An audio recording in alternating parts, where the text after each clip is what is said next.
In this exclusive KGB film footage we obtained, on the right is the agent posing as a priest.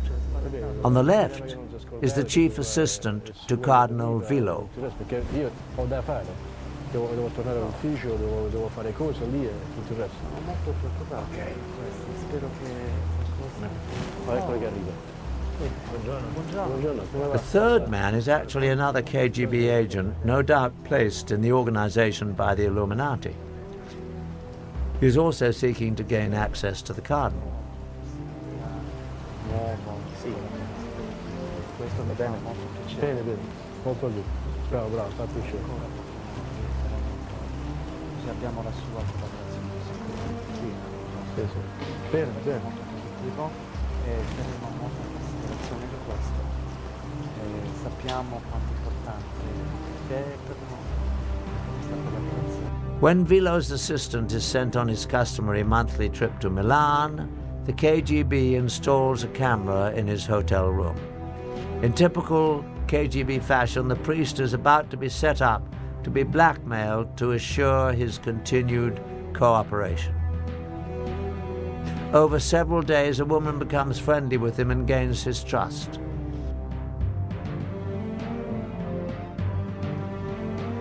The film shows that the trap was well set.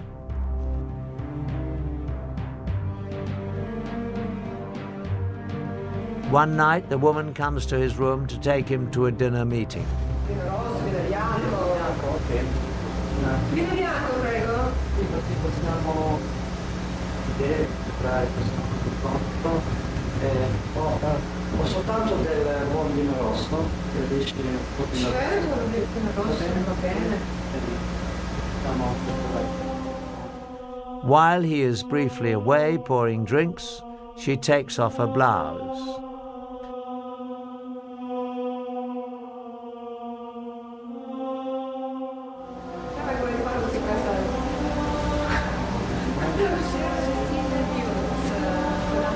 The film ends abruptly.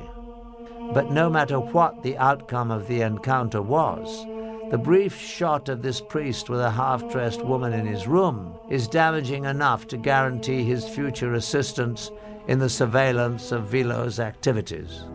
Certainly in the near future, the Illuminati-controlled KGB agents will begin looking for ways to manipulate Vilo himself. Once that is accomplished, they will be extremely close to the very heart of the Catholic religion, Pope Paul VI. But it appears that the Illuminati was not content with exerting only influence to control the Vatican. They sometimes resorted to murder. Since the founding of the Illuminati, a number of officials have died at the Vatican under highly suspicious circumstances, including 3 popes. In each case, the death of the official was timed so as to have a great political significance, the telltale mark of the secret brotherhood influencing world politics for their benefit. In 1939, Pope Pius XI was poised to release a statement condemning both the Nazis and the fascists, groups doing the kind of evil that the Illuminati would be behind. But before he could make the public statement, he suddenly died. A close assistant, Cardinal Tisserand, was heard to repeat again and again in French, "They have assassinated him! They have assassinated him!" His body was quickly embalmed, making an autopsy and proof of cause of death impossible. In 1978, it seemed the secret brotherhood might again be using murder to manipulate the papacy. Paul VI suddenly died. Admittedly, he was frail, but the sudden worsening of his condition seemed all too convenient to many observers. However, this time, the Illuminati architects got a result they probably were not expecting: a pope who would be at odds with them, John Paul I. Almost immediately after he took office, the new pope showed a great deal of independence. It seemed that John Paul had a special distaste for the corruption he had seen was rampant in the Vatican's finances.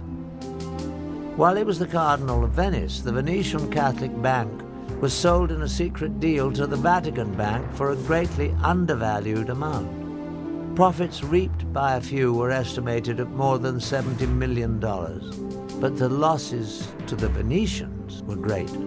The clergy of Venice even lost their pension funds. Instrumental in the deal were bankers Roberto Calvi, his mentor, Sindona, and the director of the Vatican Bank, Bishop Marcinkus. After John Paul became Pope, these three were still in charge of investing much of the Church's money.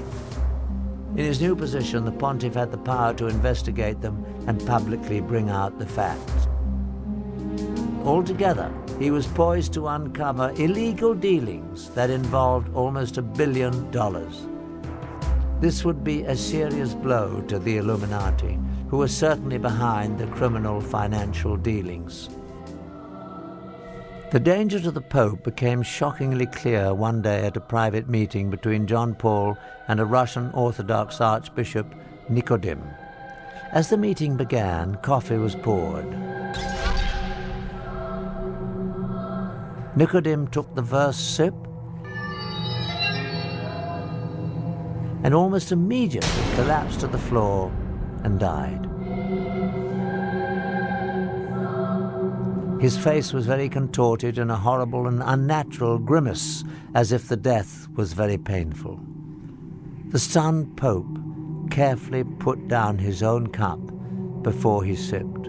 Certainly it came to his mind that the coffee must have been laced with poison that was meant for him. The official doctor, however, quickly proclaimed that the Archbishop had died from what had become the standard cause for deaths at the Vatican, a massive coronary. All the facts surrounding the mysterious death of the Russian Archbishop Nicodim pointed toward an assassination attempt and a cover-up. The Russian's body was embalmed very quickly after his death, without a prior complete medical examination. After the embalming, it would be impossible to perform an accurate autopsy to determine the cause of death, particularly if it involved poison. Also, the coffee the Archbishop drank was never collected for analysis, and no forensic investigation was ever carried out. Although the proof was gone, to many it was clear that the Pope had narrowly escaped being murdered only 10 days after he was elected. The experience proved so frightening that John Paul called a secret meeting with his top 4 cardinals to discuss the situation. The meeting took place on September the 28th, 1978. Only the 4 cardinals and the Pope were in the room. To this day, it is not known exactly what was said, but afterwards, the Pope was moved to take action. He ended the term of Cardinal Vilo as Secretary of State. This was the same Cardinal Vilo whose assistant had been blackmailed in the KGB films taken in 1972. Over the 6 years, this cardinal must have also been drawn into the Illuminati's web. Removing him meant that the Pope had uncovered at least part of the dark secret. But even John Paul could not avoid his fate at the hands of the Illuminati.